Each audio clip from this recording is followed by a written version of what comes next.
नमस्कार।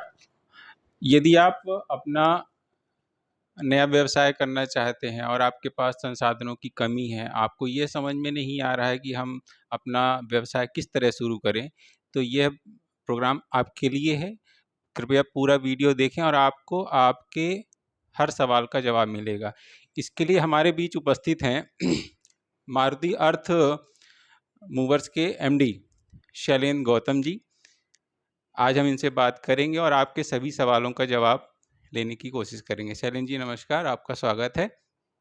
नमस्कार। नमस्कार, धन्यवाद इस मौके को देने के लिए, आप सबके बीच आने के लिए, रूबरू होने के लिए मैं आपका धन्यवाद करता हूँ Ashish ji. Thank you for inviting me for this event. तो सबसे पहले आप अपनी कंपनी के बारे में बताएं कि आपकी कंपनी क्या करती है और उसमें क्या काम होता है। Thank you Ashish ji. मेरी कंपनी जो है, मैं डील करता हूँ मशीन में। मेरी कंपनी रेंटल ऑफ मशीनरी जिसे कहते हैं कि किराए पर मशीनें और हाईवा वगैरह देना, ये एक काम है मेरा। दूसरा काम है मेरा ट्रांसपोर्टेशन का। और तीसरा काम है मेरा माइनिंग का, जिसमें मैं लेटराइट और बॉक्साइट की माइनिंग करता हूँ। उससे संबंधित कई यहाँ जो प्लांट्स हैं उनको सप्लाई करता हूँ। यही बेसिक कार्य है। इसके अलावा कोई भी अन्य कॉन्ट्रैक्ट अगर आता है तो हम उसको भी सर्व करते हैं, बियॉन्ड हमारी जो सर्विस है उसके अलावा भी। आप जैसे आपने बताया कि आपकी कंपनी आपका माइनिंग का व्यवसाय है, मूलतः यदि समझा जाए तो माइनिंग का काम है आपका। तो चलिए, अच्छा, इसमें कितने लोगों को रोजगार अभी प्राप्त हो रहा है? लगभग मान के चलिए कि अभी हमारे यहाँ 70 से 80 लोग टोटल रोजगार में हैं, जिसमें से 55 लोग ऐसे हैं, 50 से 55 लोग जो परमानेंट पेरोल पे हैं हमारी कंपनी के, जिनका पीएफ वगैरह सारा कटता है, और 20 से 25 लोग ऐसे हैं जो तत्कालिक आवश्यकता अनुसार हम लोग लेते और इस्तेमाल करते रहते हैं। तो शैलेंद्र जी, अब आपके थोड़ा मैं व्यक्तिगत जीवन के बारे में जानना चाहूँगा। तो आपका जन्म, माता पिता की क्या पृष्ठभूमि है, आपका शिक्षा, और फिर आपका उसके बाद आपने कैसे अपना कैरियर शुरू किया, इसके बारे में बताएं। मेरा जन्म यहीं सतना से पास में एक गांव है सिद्धपुरा, उससे अंदर इटमा पड़ता है, वहाँ मेरा जन्म हुआ। माता पिता, पिताजी, माता गृहिणी हैं, पिताजी किसान थे। छोटी सी खेती थी। हम 3 भाई थे। तीनों भाइयों की शिक्षा दीक्षा जो है वो गांव के ही सरकारी स्कूल में हुई है। उसके बाद उच्च शिक्षा के लिए सतना आकर के सरस्वती स्कूल में, बाकी 6वीं के बाद फिर यहाँ पढ़ाई हुई है। और यहाँ हम कमरा लेकर पढ़ते रहे, और माता पिता गांव में ही रहे, खेती किसानी करते रहे। और वहीं से सीमित सुविधाओं, बिल्कुल सीमित संसाधनों के बीच में धन की कमी और संघर्ष, और गांव से शहर का माइग्रेशन, इसके बीच में शिक्षा दीक्षा पूरी हुई। और इसके बाद मैंने इंजीनियरिंग की डिग्री प्राप्त की। इंजीनियरिंग की डिग्री के बाद फिर मैं आ, नौकरी तलाशने लगा, क्योंकि हमारे यहाँ एक बड़ा सा सिंपल सा है कि बेटा आप तो इंजीनियर हो गए हो तो नौकरी करो। तो नौकरी तलाशने के लिए कुछ दिनों तक दिल्ली में, वहाँ छोटी मोटी नौकरियाँ, क्योंकि उस समय जब आप एक फ्रेशर के रूप में जाते हैं तो बहुत ही छोटी नौकरियाँ मिलती हैं। तो 2-4, 5,000, 6,000 उस ज़माने में जब नौकरी की, छोटी-छोटी कई नौकरियाँ करने के बाद फिर थोड़ी-सी अपनी तकनीकी शिक्षा को और अपग्रेड किया मित्रों के साथ जो लगातार कार्यरत थे, और फिर वहाँ से मैंने आईटी कंपनी में जॉब की। वहाँ से यहाँ तक का सफ़र है, और फिर व्यवसाय में स्विच किया। तो जैसा कि आपने बताया कि आपने अपनी शिक्षा की, कॉलेज किया, और उसके बाद आपने बहुत सारी अलग-अलग तरह की प्राइवेट कंपनियों में नौकरी करी। ऐसा ही है आपका जी, कैरियर। जी। तो अब इसमें फिर आप, जब नौकरी आपकी अच्छी, आप तरक्की कर रहे थे, नौकरी अच्छी चलने लगी, आपको पैसा भी मिलता ही रहा होगा निश्चित रूप से अच्छा। तो फिर ऐसा क्या हुआ कि आपने नौकरी छोड़ के व्यवसाय करने का निर्णय किया? एक 2 सोच होती हैं। एक नौकरी कई बार आपकी मजबूरी होती है, तात्कालिक आवश्यकता होती है।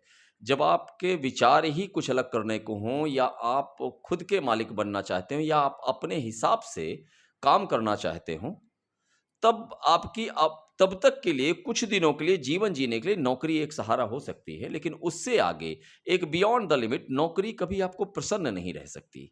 और हमारे यहाँ तो कहा जाता है कि नौकरी करना मतलब ना तो मरोगे ना मोटे होगे, ना तो तुम प्रसन्न हो पाओगे, और ना ही मरने देगी। नौकरी एक न ऐसी मरे चीज़ न है मोटाए। जी, न मरे न मोटाए।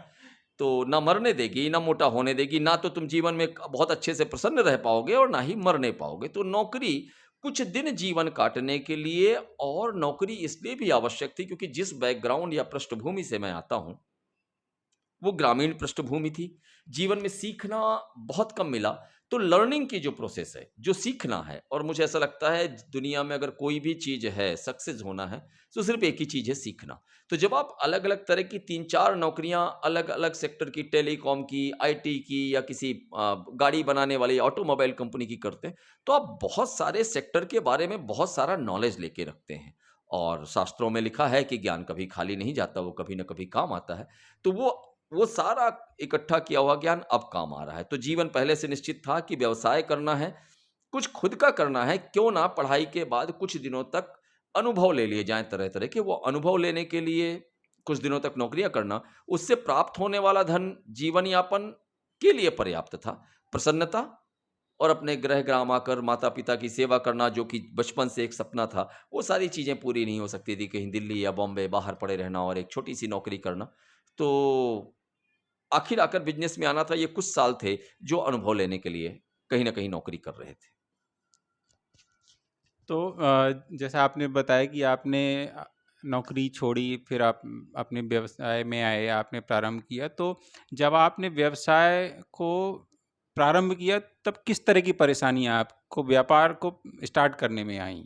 इसके बारे में थोड़ा बताएँ, जिससे हमारे जो नए युवा हैं, जो व्यवसाय करने की इच्छा रखते हैं, तो वो इससे आपसे रिलेट कर पाएँ कि जो परेशानियाँ हैं, वो सबको आती हैं, आएँगी, और उनसे कैसे आप फिर उभरे, तो उससे मदद मिलेगी हमारे युवाओं को कि कैसे वो आगे बढ़ सकते हैं अपने व्यवसाय में।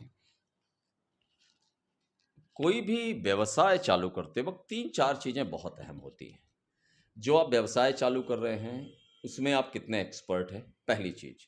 क्योंकि अगर आप एक्सपर्ट नहीं हैं, तो उसके फेल होने के चांसेज़ हैं। दूसरा, जो आप व्यवसाय कर रहे हैं, जो कॉन्सेप्ट, जो चीज़ या जो भी आप बेचने की या लोगों को देने की कोशिश कर रहे हैं, वो बिल्कुल जैसा आप सोच रहे हैं, वैसा ही ग्राहक चाहता है या नहीं। इन दोनों के बीच का जो गैप है, वो कई बार फिल नहीं होता। तीसरा, क्योंकि कई बार आप देखोगे बहुत बड़ा-सा रेस्टोरेंट आपके इस छोटे से शहर में बन जाता है और फिर खंडहर हो जाता है, क्योंकि यहाँ की जनता शायद वो नहीं चाहती। ये बहुत बड़ा-सा शोरूम है। तीसरा है, व्यवसाय शुरू करते वक़्त आप जिनको जिनको टारगेट कर रहे हैं, क्या वो वास्तव में आपके टारगेट में हैं? तो ये जो कस्टमर और सेलर के बीच का माइंडसेट का गैप है, साइकोलॉजिकल गैप है, इन सारी चीज़ों को मेरे लिए मुश्किल इसलिए रहा क्योंकि 8-10 साल की नौकरी करने के बाद मेरा यहाँ आना हुआ। नौकरी करते वक़्त आपका माइंडसेट अलग होता है, 8 घंटे की नौकरी और जाकर घर पे सो जाना। कोई और काम नहीं, 8 या 10 घंटे आपने नौकरी की, एक प्रेशर झेला, आज मैं बच गया। अगर आप सेल्स में हैं, तो ये लगता है आज का दिन निकल गया या ये हफ्ता या ये महीना निकल गया, चलो इस महीने टारगेट पूरा हो गया। बहुत छोटी-छोटी चीज़ों में टारगेट पूरा होता है और हम मुस्कुराते हैं, और बहुत छोटी-छोटी बातों पर जब कंपनियाँ दबाव बनाती तो लगता है नौकरी गई और हमें ऐसा लगता है हृदयघात आ जाएगा। तो प्रतिदिन सुबह एक टेंशन है और शाम को घर जाते वक़्त एक मुस्कुराहट है। यूँ मानिए रोज़ जंग पे निकलते हैं और रोज़ शाम को चले आते हैं बिना जंग का नतीजा पाए। तो मेरे लिए एक तो माइंडसेट, जो मेरा व्यवसाय का प्रोडक्ट था वो, और जो कंपनियाँ थी उनके बीच में जाना, पहली चीज़। दूसरी चीज़, ये भी व्यवसाय में सोचना बहुत ज़रूरी कि जो मैं लेकर जा रहा हूँ वही तो दूसरे लेकर जा रहे हैं। तो फिर मुझे क्यों देगा? मैं क्यों बिज़नेस कर पाऊँगा? अगर मैं ये व्यवसाय करने जा रहा हूँ और 25 पहले से अनुभवी लोग, सब कुछ जानने वाले, धनाढ्य, पैसे उसी से पैसे कमा कर के करने वाले बैठे हैं, तो फिर मैं क्यों?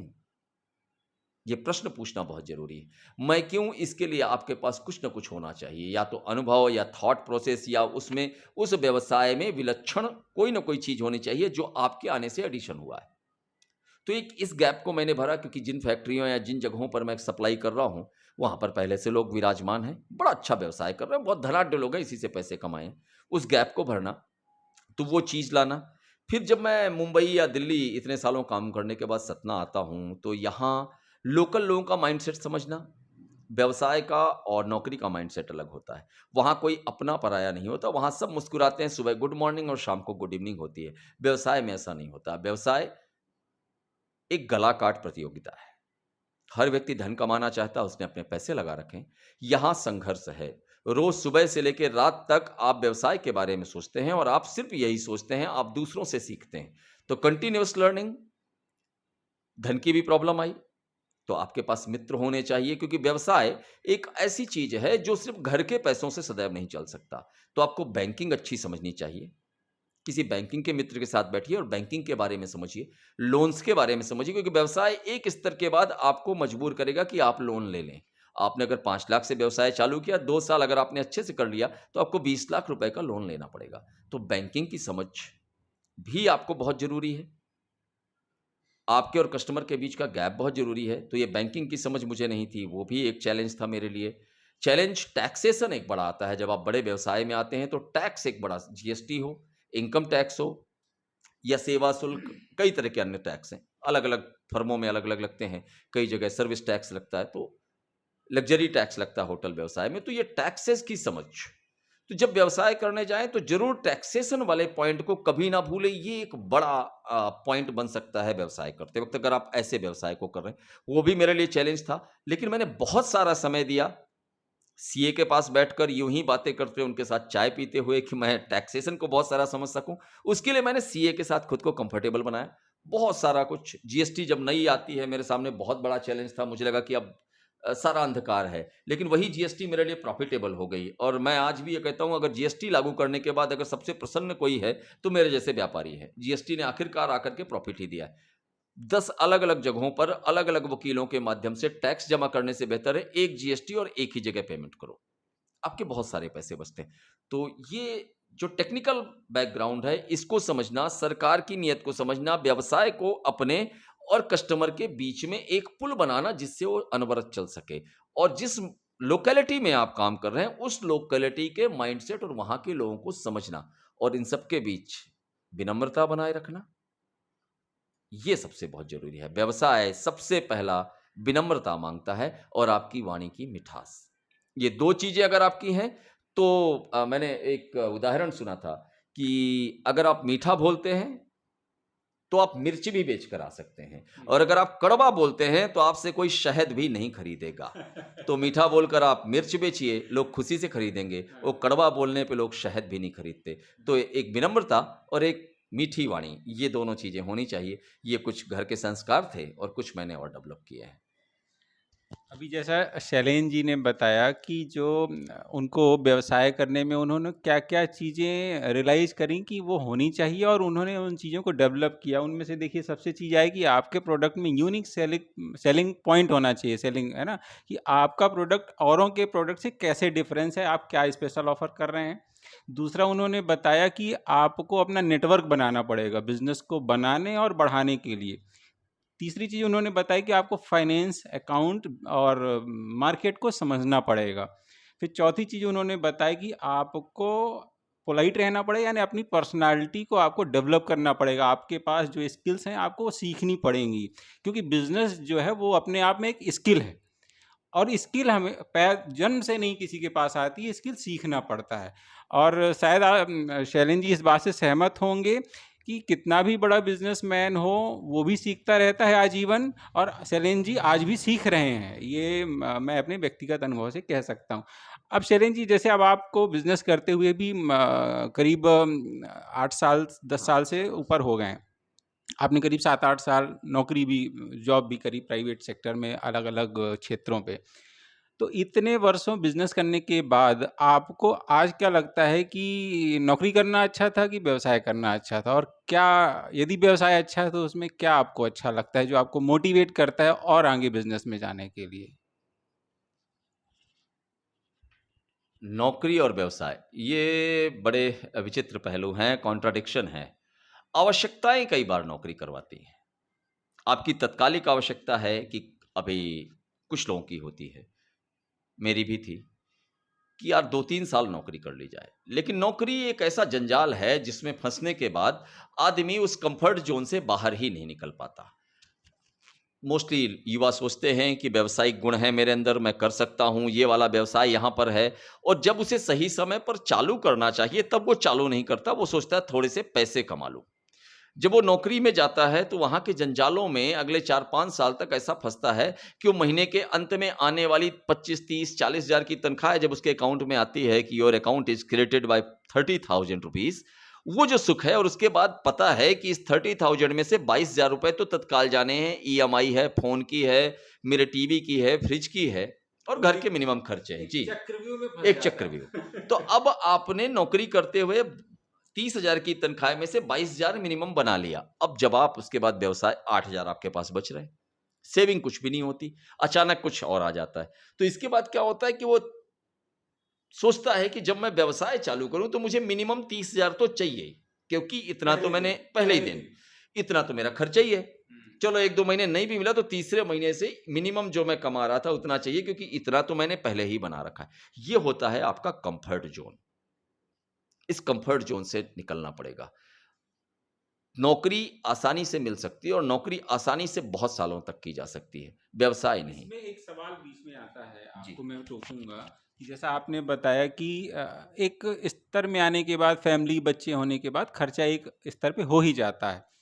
तो जो नया व्यवसाय करना चाहते हैं, जो नौकरी कर रहे हैं और व्यवसाय में आना चाहते हैं, जैसे आपने बताया कि कंफर्ट ज़ोन बन जाता है और राइट टाइम का इंतज़ार करते रहते हैं, लेकिन उसके बाद भी यदि कुछ लोग डिसाइड करते हैं कि अब मैं स्टार्ट करता हूँ, तो उनके लिए आपकी क्या एडवाइस होगी कि किस तरह से तैयारी करें इन व्यवसाय में आने के लिए? फाइनेंशियल और मेंटल दोनों? ये बहुत अच्छा प्रश्न है। ये मोस्टली एक अधेड़ उम्र में मेरे बहुत सारे मित्रों के साथ आता है। एक उम्र हो जाती है 30 से 35 की, जब जब हम जब हम ये करते हैं, 30 से 35 की उम्र में बच्चे बड़े हो जाते हैं, पत्नी की डिमांड, घर की एक मिनिमम एक्सपेंसेस, तब अचानक विचार आता है कि इस नौकरी से गुजारा नहीं चलने वाला, पिछले 10 साल से नौकरी करता हुआ मैं इतना कमा रहा हूँ, आज नहीं पूज रहा है, अगले 10 साल में मेरी तनख्वाह यहाँ तक जाएगी और तब भी शायद मुझे कम पड़ेगी, शिक्षा-दीक्षा बच्चों की और पैसा माँगेगी। 30 से 40 का भी जो समय होता है, ट्रांजिशन पीरियड होता है। यही आदमी ज़्यादातर एक कुछ वर्ष नौकरी करने के बाद फैसला लेता है कि मैं व्यवसाय में जाऊँ, और बड़ा विकट है। एक तरफ बच्चों की पढ़ाई, एक तरफ घर के मिनिमम एक्सपेंसेस और इसके बीच अचानक, तो ये समय पर कैसे फैसला लें? क्योंकि इस समय तक आते-आते आप 8 साल के अनुभवी होते हैं। तो आपको घर चलाने का, फंड मैनेज करने का, घर के मिनिमम एक्सपेंसेस का और उनको कैसे कम किया जा सकता है, कितना स्क्वीज़ किया जा सकता है, इसका अंदाज़ा आपको है। जो खर्चे आपने 25,000 कर रखे हैं, वो 16-17 पे भी आ सकते हैं, पहली चीज़। दूसरी चीज़, क्योंकि 8 साल, 7 साल का आपके पास अनुभव है, सबसे पहली शुरुआत घर से है। आपको एक्सपेंसेस को कैसे कम करना है? सबसे पहले व्यवसाय चालू करने के पहले आप अपना माइंडसेट बनाते हैं कि मैं नौकरी छोड़ना चाहता हूँ। दूसरा स्टेप है, आपको अपनी पत्नी, अपने बच्चों, अपने माता-पिता, अपने भाई-बहन जो भी परिवार में हैं, उनको आपको कन्विंस करना पड़ेगा और बिज़नेस पहली चीज़ माँगता है कन्विंस। बिज़नेस में हर जगह आपको कन्विंस करना पड़ेगा लोगों को, उनको एग्री करना पड़ेगा, उनको मनवाना पड़ेगा और आपके अंदर ये क्षमता होनी चाहिए कि अपनी बात को आप मनवाएँ, उनके तर्कों का सही से जवाब दे सकें। क्योंकि इनसिक्योरिटी जो आएगी परिवार में, तो दूसरी चीज़ ये है कि आपको उनके तर्कों के जवाब देने पड़ेंगे, कैसे करोगे और कैसे पहुँचोगे वहाँ तक।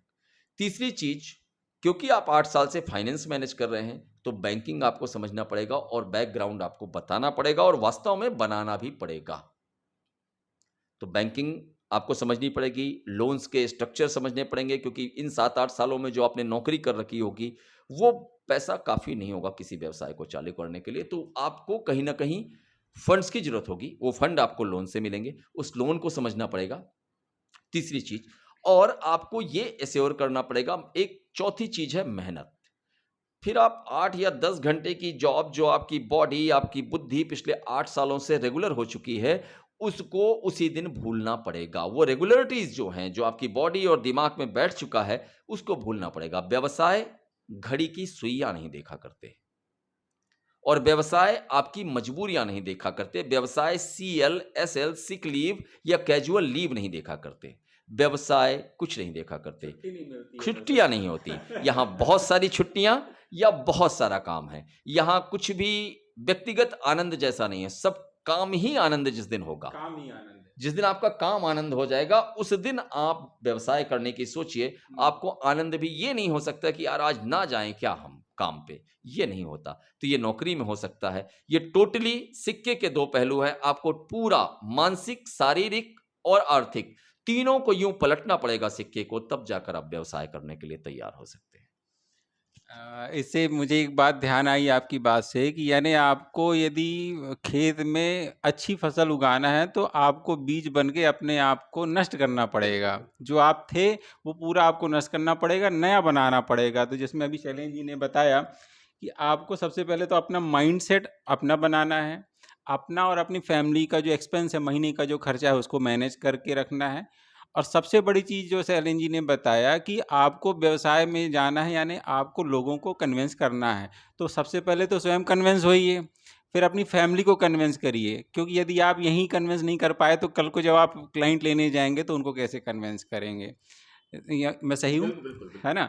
और दूसरा ये कि अब मेहनत, असीमित मेहनत, उसमें कोई टाइम का बाउंडेशन नहीं होगा। तो शैलेंद्र जी अब इसमें अंतिम 2 सवाल हम और बात करेंगे क्योंकि आपका समय कीमती है। तो एक बात ये बताइए कि हमारे समाज में कोई भी जो नए युवा होते हैं, 2 चीज़ें आती हैं। एक तो युवा नौकरी की तरफ ज़्यादा प्रेरित होते होते हैं, दूसरा समाज भी उनको नौकरी करने के लिए ही प्रेरित करता है, व्यवसाय करने के लिए उनको डिमोटिवेट किया जाता है। तो ऐसा क्यों है? ऐसा क्यों है और इसको कैसे बदला जा सकता है कि जिससे लोग व्यवसाय करने के लिए प्रेरित हों? ये माइंडसेट का सारा गेम पिछले 70-80 सालों का है। इसके पहले अगर आपने लोकल एक कहावत सुनी हो कि खेती उत्तम, व्यवसाय मध्यम और नौकरी निम्नतम मानी जाती है। उत्तम खेती, मध्यम बिल्कुल, व्यापार, निकृष्ट चाकरी, भीख निदान। भीख निदान।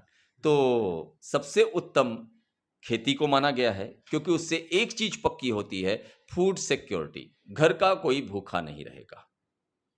दूसरा व्यवसाय और तीसरे स्तर पर हमारे पूर्वजों ने नौकरी को माना है। पिछले 70-80 सालों या 100 सालों या 150 सालों में जो देश की और समाज की गति रही वो अवनति की ओर रही। हमारे जो लोकल कृषि गांव के अंदर जो एक दूसरे के साथ व्यवसाय होता था, पैसे चलते नहीं थे इतने। सब व्यवसाय, तुम मुझे चना दे दो मैं तुम्हारी चारपाई बना देता हूं, इस तरह होते थे। जो कुटीर उद्योग थे, हर गांव के अंदर ट्रेड हो रहा था, वो एक दूसरे के किए गए कार्यों पे हो रहा था। तुम मेरा ये कर दो, मैं तुम्हारा ये कर दूंगा। इस आधार पर ये सारी रचनाएं, संरचनाएं खत्म कर दी अंग्रेजों के शासन के दौरान और मुगलों के शासन के दौरान। तब ये लगा कि अब ये व्यवसाय के बदले व्यवसाय नहीं है। अब हम जो अपने परंपरागत कार्य हैं उनको नहीं कर पा रहे हैं, तो क्यों ना नौकरी कर लें। अंग्रेजों के यहाँ नौकरी करने पे एक चीज पक्की थी, या आज भी, इस तारीख को तनख्वाह आ जाएगी, चाहे वो आपका घर चलाए, जीवन चलाए, आवश्यकता पे काम आए या कम काम आए, परंतु मिनिमम जो पैसे हैं वो चलाएगा, वही, ना मरोगे ना मोटे होगे। तो अब अस्पताल में वेंटिलेटर में पड़ा हुआ, अगर वेंटिलेटर लगा तो बोलते लगाए रहो 15 दिन, बस वैसी ही स्थिति है। अब ये स्थितियां पिछले कुछ सालों में बदली हैं। खासकर अभी जो सरकार आई है मोदी जी की, उसने बड़ा प्रमोट किया, मुद्रा योजना लाई, लोगों को पैसे मिले, 10-20 हज़ार, 25 हज़ार, 50 हज़ार का लोन देना चालू किया। हाँ। सब्जी वाले, ठेले वाले, छोटे छोटे व्यवसाय, पकौड़े वाले, या हर वो व्यक्ति जिसे 10-20 हज़ार तक किसी सूदखोर के पास जाकर सूद में लेने पड़ते थे, बैंक के पास उसकी अप्रोच नहीं थी, आज उसे 10-25 हज़ार मुद्रा लोन से मिल रहा है। इसका मतलब छोटे व्यवसायी को आर्थिक मदद पहुंची। सरकार बहुत कुछ दिशा तय करती है। सरकार अगर मुझे और आपको संबल बनाती है तो हमारी आने वाली जो नस्ल होगी वो व्यवसाय के बारे में हम सोचेगी। दूसरे को देख के बिल्कुल। मोटिवेट होते हैं कि वो बिज़नेस में आगे जा रहा है तो हम भी कर और सकते हैं। हम में से कई लोग हैं जो राइट, नौकरी करते हुए कुढ़ते रहते हैं कि उसने ये कर लिया और मैं नहीं कर नहीं पाया, कर यार पाया, मुझे हाँ, मुझे भी करना है। और रोज एक सपना बनता है और पानी के बुलबुले सा फूट छूट जाता है, तो जाता ये कई बार होता है। है। और दूसरा, तो सरकार ने भी अभी मुद्रा योजना चालू की, अभी यूनिकॉर्न कंपनीज, मतलब $1 बिलियन हो मतलब वो जाएं जो। पिन जो जी, है सबके चुभती रहती चुभती है, रहती है लेकिन वो रोज। इतनी नहीं चुभती रहती कि कुर्सी छोड़ के उड़ जाए। हाँ, उसके उसके कुर्सी इसलिए नहीं छोड़ सकते क्योंकि नीचे से पिन चुभ रही है और ऊपर रखा है घर परिवार और वो कंफर्ट जोन का बोझ। तो आप उठ भी नहीं सकते, आपके ऊपर वजन बहुत है। इन सब से निकलना, अभी समाज बदल रहा है। फिर घर के बड़े बूढ़े भी सोचते हैं, या यूं कहूं कि अगर आप व्यवसाय में जाना चाहते हैं तो आप मार्केटिंग अपनी अच्छी नहीं कर पाते। आपको अपनी मार्केटिंग करनी पड़ेगी, ये बताना पड़ेगा कि मैं नौकरी नहीं करूंगा, मैं व्यवसाय बेहतर कर लूंगा। इसके लिए आपको शिक्षा के दौरान अपनी पर्सनालिटी को उतना डेवलप करना पड़ेगा कि घर परिवार को भरोसा हो सके कि तुम व्यवसाय के लिए बने हो। और व्यवसाय डेडिकेशन, विनम्रता, बहुत सारी स्किल्स, ये सारी चीजें मांगता है। गंभीरता भी मांगता है। ये सारी चीजें जब आप डेवलप करेंगे तो घर वाले शायद ये कहेंगे कि तुम नौकरी मत करो। परिवार या समाज इसलिए नौकरी को बेहतर मानता है क्योंकि लगता है कि अगर मेरा लड़का थोड़ा सा कम स्किल्स वाला निकला, कम बुद्धिमान निकला, तो किसी नौकरी में डाल दो, वहां सब चल जाता है। व्यवसाय में सब नहीं चलता। व्यवसाय में व्यक्तित्व चलते हैं और यह व्यक्तित्व एक दिन में नहीं बनता। व्यवसाय करते करते 80 साल की उम्र तक प्रतिदिन सीखना पड़ता है और जीवन सीखने का ही नाम है। जब तक आप सीखते जाएंगे, रोज थोड़ा थोड़ा बेहतर होते जाएंगे। व्यवसाय भी सीखने का नाम है और सीखने की परंपरा या ज्ञान लेने की परंपरा हमेशा चालू रहनी चाहिए। जब आप नौकरियों में होते हैं तो आपका फिक्स रहता है, इतना ही आपको लिखना, कंप्यूटर चलाना, उससे ज़्यादा आपको ज़रूरत नहीं है। जितना आपने 12वीं या बीएससी या बीए तक कर लिया या बीटेक तक, उसके बाद आपको ज़्यादा ज़रूरतें नहीं पड़ती। व्यवसाय रोज सिखाता है, रोज गिरना, रोज उठना, रोज अचीवमेंट पाना, रोज हारना। यहाँ प्रतिदिन एक मैच होता है, प्रतिदिन आप जीतते और हारते हैं और प्रतिदिन आप खुश होते हैं। और ये सारे अचीवमेंट जब आप एक उम्र तक पहुंचते हैं तो बहुत कुछ आप कमा चुके होते हैं। पैसे ही नहीं, अपने व्यक्तित्व में भी आपके निखार आता है, आपकी आने वाली पुश्तों में निखार आता है और आप आने वाले अपने समाज, अपने मोहल्ले, अपने आने वाली नस्लों तक के विचार और सोच को बदल कर रख देते हैं, क्योंकि आपने अपने जीवन को पूरा ट्रांसफॉर्म कर लिया है। पूरे एक व्यवसायी के रूप में आप एक बेहतरीन शख्सियत बन जाते हैं। तो ये सारी चीजें हैं। समाज अब धीरे धीरे बदल रहा है, व्यवसाय की ओर अग्रसर होने वाले युवकों को धीरे धीरे, और ये मुझे और आपको जो देख रहे हैं दर्शक आपके, उनको खुद को इतना सक्षम, गंभीर और इतना योग्य और ज्ञानी ज्ञानार्जन करना पड़ेगा कि जब भी वो अपने घर में, समाज में किसी से बोलें कि मैं व्यवसाय करूंगा, तो हर एक को लगे कि हाँ यार, इसने अपने आप को, खुद को इतना कैपेबल बनाया कि ये कुछ भी कर सकता है। हरफन मौला होना पड़ेगा। तो ये लगातार कंटिन्यूअस सीखने की परंपरा है। सीखते जाइए। बहुत छोटी छोटी चीजें हैं। घर से मार्केटिंग, व्यवसाय मतलब मार्केटिंग। पहले घर में खुद की मार्केटिंग करिए कि हाँ मैं ये कर सकता हूं, और वो एक्सेप्ट कर लें। खुद को बेचिए पहले घर के अंदर, अपनी क्रेडिबिलिटी को। सब कुछ बिक जाएगा। आप जो चाहेंगे, मार्केट बेहतरीन होगा। बस आप खुद को एक बार रखिए घर में और वहां से एक्सेप्टेंस ही आएगी। मतलब शैलेन जी ने कहा कि सीखते रहोगे, पढ़ते रहोगे तो बढ़ते रहोगे। बिल्कुल बिल्कुल। तो यानी किसी भी क्षेत्र में आपको आगे बढ़ना है, व्यवसाय करना है, व्यवसाय में भी किसी भी क्षेत्र में बढ़ना, आपको आगे जाना है, तो आपको सीखना पड़ेगा, पढ़ते रहना पड़ेगा। अपने क्षेत्र में जो वरिष्ठ लोग हैं उनको, उनसे मिलना जुलना, बात करना, ये सब चीज़ें करती रहनी पड़ेंगी। और सबसे बड़ी चीज़ कि आपको अपनी पर्सनालिटी को और बढ़ाते रहना पड़ेगा। तो शैलेन जी, अंतिम में एक संदेश। अच्छा, एक बात ध्यान में आई कि आप हमने ऐसा सुना कि आप कवि भी हैं, लिखते भी हैं, बोलते भी हैं। तो उसकी छोटी-सी एक 2-3 लाइनों की एक छोटी-सी वानगी युवाओं के परिप्रेक्ष्य में ऐसा हो जिसमें युवाओं को प्रेरणा थोड़ा-सा मिले, कोई संघर्ष करने की, लड़ने की, सफल होने की, ऐसा कुछ आप एक थोड़ा-सा। बिल्कुल। आप सबने रामधारी सिंह दिनकर को सुना ही होगा, उनको पढ़ा होगा। रामधारी सिंह दिनकर राष्ट्रकवि हुए हैं। अब क्योंकि आपने संघर्षों से व्यवसाय तक का सफर या जीवन के किसी भी क्षेत्र में, तो 4 लाइनें मैं सुनाता हूं। कृष्ण की चेतावनी है। रामधारी सिंह दिनकर की एक कविता श्रृंखला है, रश्मि रथी, जो कि कर्ण पे लिखी गई है। तो 4 लाइनें ही सुनिए, इसमें सब कुछ है। कि जब कृष्ण समझाने जाते हैं दुर्योधन को कि 5 गांव दे दो शांति दूत बनकर, तो पहले रामधारी सिंह दिनकर कैसे बताते हैं कि पांडव कहां से आते हैं।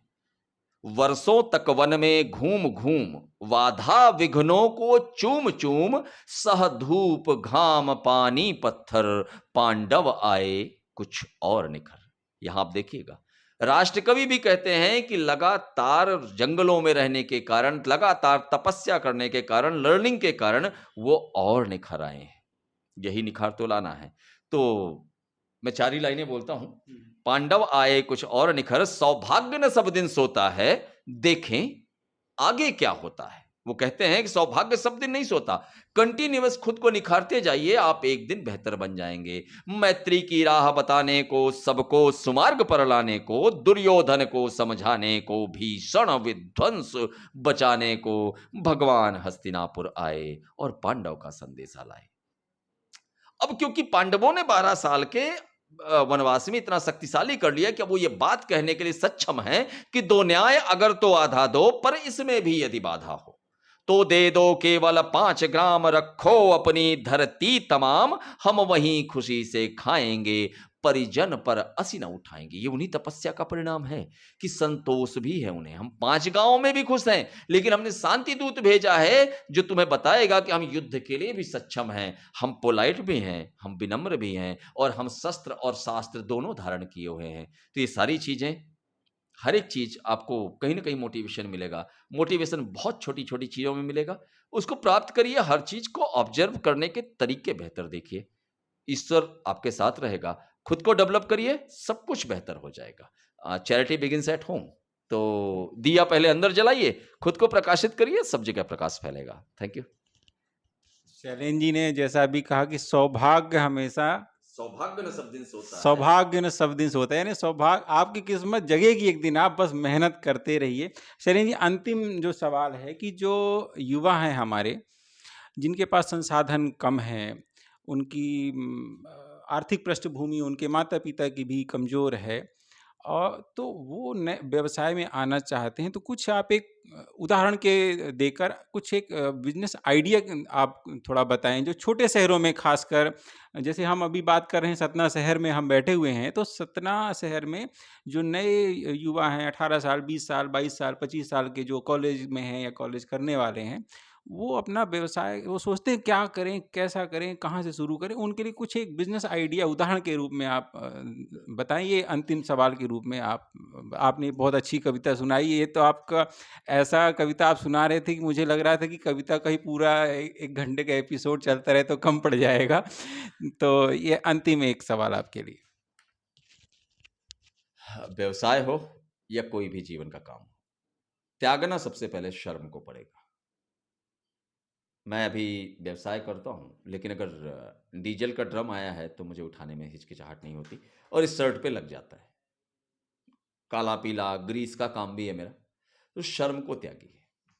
आप जिस रोड से घर से आते हैं, वहां से आपके कॉलेज या आप जहां जाते हैं वहां तक पहुंचते हुए कम से कम 30 ऐसे स्पॉट हैं जो आपको बुला रहे हैं कि यहां तुम व्यवसाय कर सकते हो।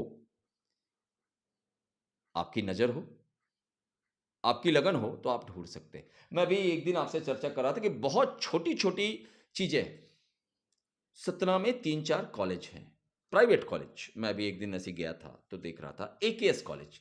एकेएस कॉलेज के बाहर कोई एक बेहतरीन सा रेस्टोरेंट नहीं है। और बेहतरीन सा रेस्टोरेंट का मतलब ये होना है कि, मैं जो पहले आपसे कह रहा था कि आपके प्रोडक्ट जो यूपीआई है, मतलब आपका प्रोडक्ट और सामने वाले की आवश्यकता, ये दोनों मैच होने चाहिए। आप गंजे को कंघी नहीं बेच सकते, आपको गंजे को बाल बढ़ाने का तेल बेचना पड़ेगा। तो कॉलेज के सामने कैसा रेस्टोरेंट होना चाहिए, उनकी आवश्यकताएं क्या हैं, उन्हें चाहिए क्या, फास्ट फूड जैसा, ऐसा कोई, और एक सुकून चाहिए। 1 आध घंटे वो कॉलेज से बंक मारते हैं, वो बैठना चाहते हैं अगले लेक्चर में, ऐसी बैठने की व्यवस्था, और छोटा सा फास्ट फूड, और थोड़ा सा फास्ट फूड की व्यवस्था। ये ऐसा कोई नहीं जहां सुकून से बैठकर वो कॉलेज। ऐसा ही मैं बिट्स कॉलेज के बाहर, मोस्टली कॉलेजों के बाहर एक बढ़िया सा स्पेस जहां शांति से, ये व्यवसाय ही तो है। ये पिछले 7-8 सालों से जाने कितने लोगों को बुला रहे हैं, और कम इन्वेस्टमेंट के हैं। आपने कहा कि जिनके पास बहुत इन्वेस्टमेंट नहीं है, आप चाहें तो बिल्कुल देसी स्टाइल में मड़ैया बना के रख सकते हैं, हट जिसे बोलते हैं, कम इन्वेस्टमेंट में। शर्म नहीं करना, हाँ, सबसे पहली चीज आप ये बता रहे हैं। तो आप शर्म नहीं करिए कि व्यवसाय का मतलब 7वें फ्लोर पे, 7वें मंजिल पे मेरा ऑफिस हो। आप सतना में देखिए, आपको एक मैं देख रहा था कि बेहतरीन मुंबई में सैंडविच बनता है। बेहतरीन सैंडविच बनाने का कोई जगह ही नहीं है। रीवा रोड में बहुत सारे हैं, लेकिन रीवा रोड में सैंडविच बेहतर कोई ठेले पे। आप चाहें तो एक बढ़िया सुंदर सा ठेला प्रोफेशनल सा बना करके, क्या सैंडविच नहीं चालू, 4 तरह 10 तरह के सैंडविच हो, लोग खूब खाएंगे। लेकिन उसके लिए सीखने जाना पड़ेगा मुंबई। 3 महीने सीख कर आइए, उसकी कॉन्सेप्ट को लेकर आइए, और फिर यहाँ चालू करिए। आज आपको सैंडविच खाना हो तो कहाँ जा सकते हैं? कोई बड़ा पाव बनाता है? कहीं नहीं मिलता। लेकिन ये सारी चीजें चल रही, क्योंकि अब इतना फास्ट आवागमन हो गया है कि लोग 16 घंटे में मुंबई जा रहे हैं, वहां खाते हैं, उन्हें पसंद आता है, यहाँ आते नहीं मिलता, फिर जाकर बोलते हैं यार वो तो वहीं का अच्छा है। श्रीनाथ पाव भाजी के अलावा क्या कोई बेहतरीन पाव भाजी किस एक जगह पे है? लोग कारें लेकर बाजार नहीं जाते, लोटन के आलू बंडों के लिए लोग बाजार नहीं जाते, कई बार अवॉइड करते हैं, कौन घुसे ट्रैफिक में। क्या इस रोड पर या किसी और रोड पर बेहतर पाव भाजी सेंटर नहीं खुल सकता? ये छोटी-छोटी चीज़ जो कर रहा है करने दो। आपके अंदर अगर गुण है तो आप उससे बेहतर कर लोगे। क्या इससे पहले किसी ने मोबाइल नहीं बेचा था? नोकिया बेच रहा था। आज नोकिया है? नहीं, बंद हो गया। बंद हो तो जब दूसरा आता है वो बेहतर करता है तो पहला समाप्त हो जाता है या कम हो जाता है। आप ये मत देखो कि वो सक्सेसफुल है। हर शहर का हर कोना आपको एक व्यवसाय के लिए बुला रहा है। ये सारे छोटी लागत के व्यवसाय हैं। सिर्फ एक चीज आपको उतार के फेंकनी पड़ेगी, शर्म नहीं आनी चाहिए। हर काम पैसा देता है। मैं नौकरी वालों का मतलब अभी एक दिन एनालाइज कर रहा था कि अगर मैं शायद नौकरी में होता अभी यहाँ या अभी मैं कॉलेज पास आउट होता तो 10 या 12 हज़ार की मेरी नौकरी लगती। अभी मेरे एक मित्र हैं उनके परिवार के सदस्य हैं, वो एक समोसे का ठेला लगाते हैं। इतना बढ़िया चलता है, एक तो व्यावहारिक है और उन्होंने लोगों के टेस्ट को समझा, सतना का टेस्ट कैसा है, एक खट्टी चटनी और एक समोसा थोड़ा-सा भुरभुरा-सा, ये टेस्ट है। इन दोनों को मैच किया।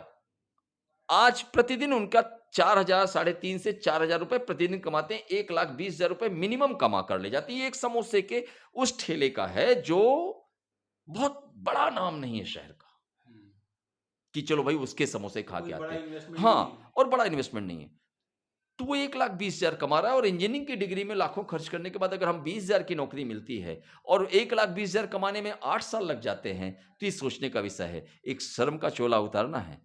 सारे व्यवसाय अच्छे हैं। जिस दिन व्यवसाय चल निकलेगा, तो आप उसकी चेन सिस्टम बना सकते हैं, फ्रेंचाइज़ी दे सकते हैं। करिए तो सही। चाय सुट्टा बार को देखिए, ऐसे ही हाँ, छोटा-सा चालू हुआ था। चाय की दुकान को हम सोचते हैं हाँ। क्या चाय की दुकान खोले। क्या खोला है? एमबीए चाय वाला है एक, तो हाँ, एमबीए वाले को देखिए, चाय वाले को उसने एमबीए करके चाय की दुकान खोल ली, आज उसके फ्रेंचाइज़ी कितने की चाय की दुकान शुरू की? 1 8 डेढ़ लाख रुपए की शुरुआती खोली थी उसने और आज 8,000 की और आज कहाँ है? तो आपको यहीं कहीं से निकालना है।